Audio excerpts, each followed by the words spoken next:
예를 들면 정책 수요자들한테 어떤 제재나 불이익을 주는 의견 듣고 하는 것하고, 그러니까 요즘은 어떤 결과도 중요하지만 그 결과에 이런 과정들을 매우 중요한 수요일 수도 있습니다. 내 의견이 존중받는. 잠깐만요.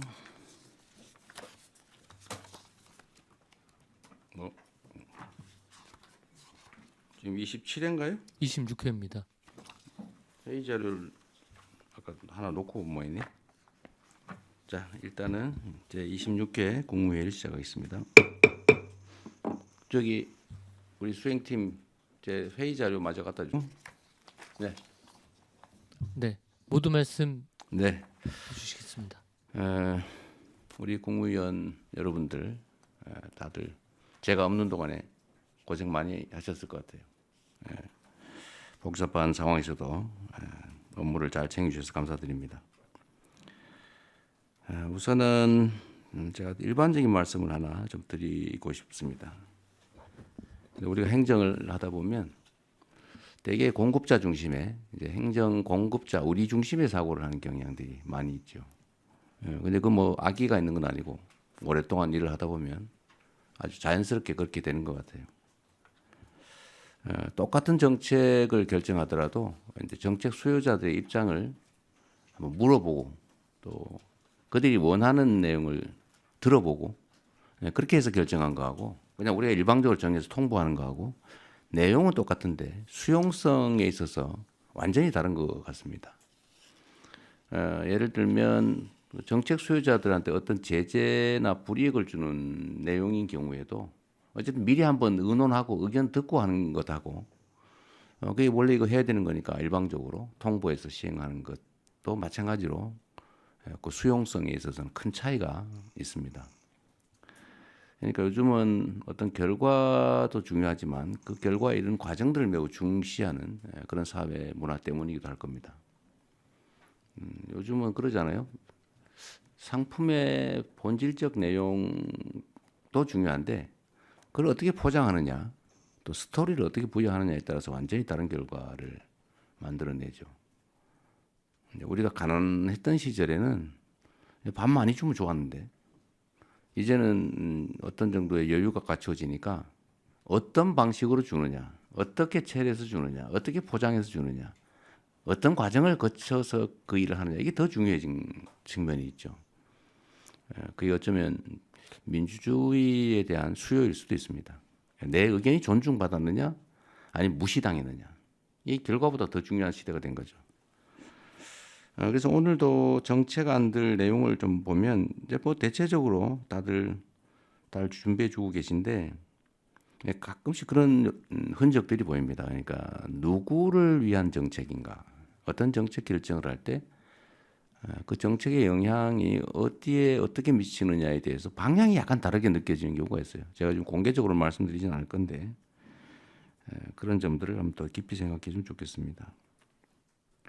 그리고 또 한 가지는 계속 강조하는 건데 어쨌든 우리가 쓰는 시간의 양은 곱하기 5,200만의 가치가 있다.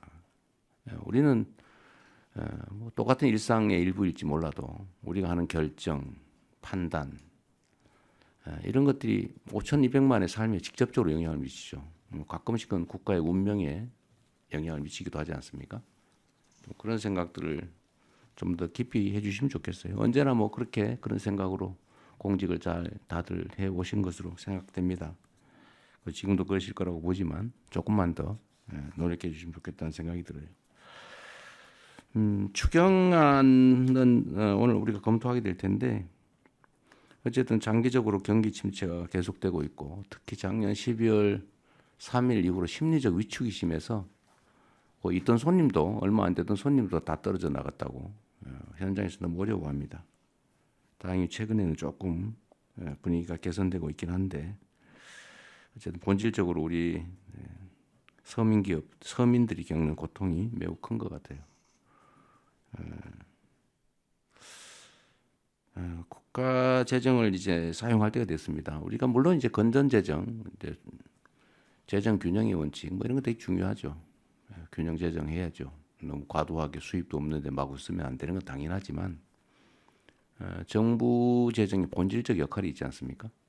정부 재정은 민간이 과열되면 억제하고 민간이 너무 과도하게 침체되면 부양해야 되는데 지금은 너무 침체가 심해서 정부의 역할이 필요할 때라는 생각이 들어요. 그래서 추경을 좀 더 해야 되겠다는 생각이고 추경의 내용이 이제 문제인데 아마 갑론을박이 있을 겁니다. 또 의견은 다 다를 수 있죠. 이걸 어디다 집행할 거냐. 뭐 예를 들면 어떤 게 더 경기 진작에 도움이 되냐. 현금 지원은 별로다. 뭐 차라리 건설 경기 부양이 낫다. 뭐 의견들은 다양할 수 있습니다. 또 누구에게 지원하는 게 맞느냐. 뭐 근데 이것도 역시 생각은 다를 수 있지만 이제 제도의 취지에 따라 좀 차이가 있을 거예요.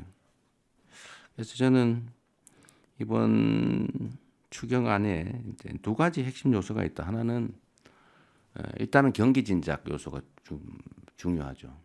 두 번째는 이 경기 진작 과정에서 국민들이 혜택을 보게 되는데 일부 국민들이 또는 정부가 누가 더 많이 혜택을 보게 하는 게 맞느냐, 또 누구는 아예 제외하는 게 맞느냐, 이건 약간 가치와 뭐 이념의 문제이기도 하죠.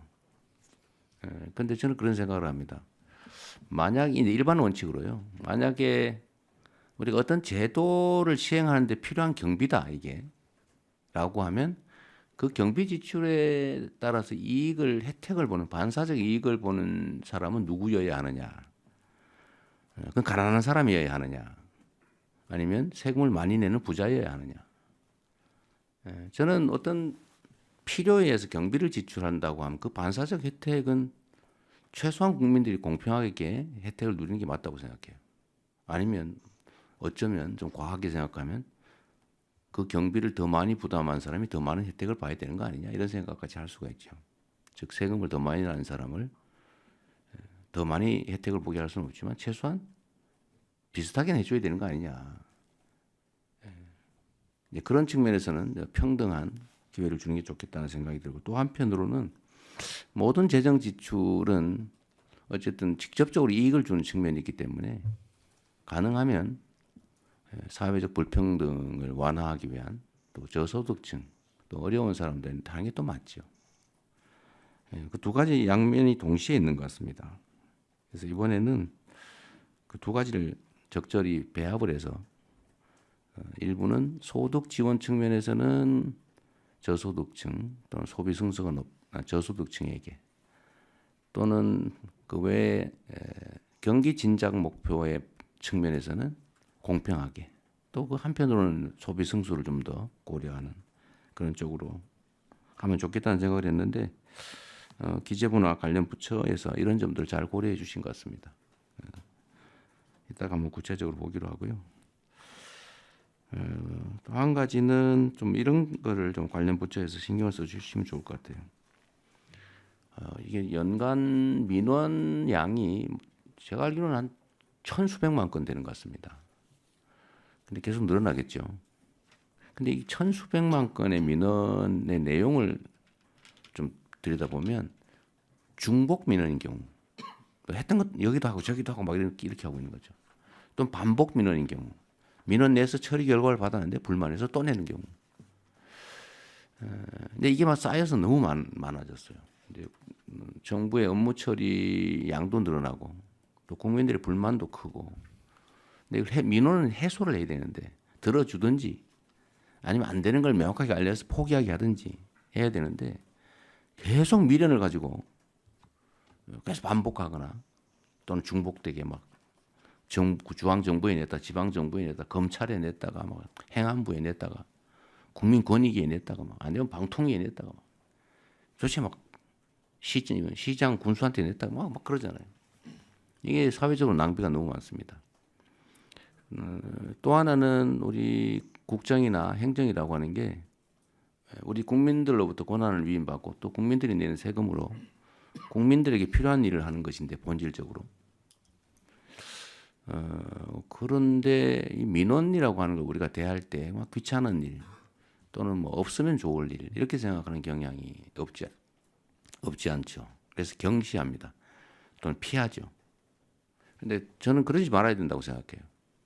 이 나라의 주인이 국민이라고 하는 게 헌법의 대원칙이고 또 국민이 원하는 것이 부당하지 않다면 다 들어줘야죠. 그게 부당하다면 부당함을 알려서 설득해야죠. 근데 엄청난 에너지가 민원에 소모되는 것 같아요. 그래서 이 문제들을 좀 신속하게, 사실 똑같은 민원을 처리해도 신속하게 하느냐 지연되느냐에 또 큰 차이가 있는 것 같습니다. 또 한 가지는 민원에 반응을 하느냐 무시를 하느냐, 이것도 큰 차이를 빚는 것 같습니다. 그러면은 우리가 좀 어떤 민원에 대해서 신속하게 반응하고 또 반응을 해주고 또 가능하다면 신속하게 반응해주고 또 설득도 충분히 하고 이랬으면 좋겠어요. 그래서 민원의 총량을 좀 줄였으면 싶습니다. 제가 뭐 제 자랑하는 것 같아서 좀 그렇긴 합니다만 제가 성남시장 첫 취임하던 첫 해에 무작위로 동네 동순실을 하면서 모았던 민원들이 있어요. 뭐 첫 해는 한 분량이 한 이 정도, 한 이만큼 됐습니다. 제가 종이를 하나씩 나눠주고 다 쓰라고 했죠. 근데 제가 퇴임하던 해에는 요만큼 줄었어요. 다 이제 해소된 거죠.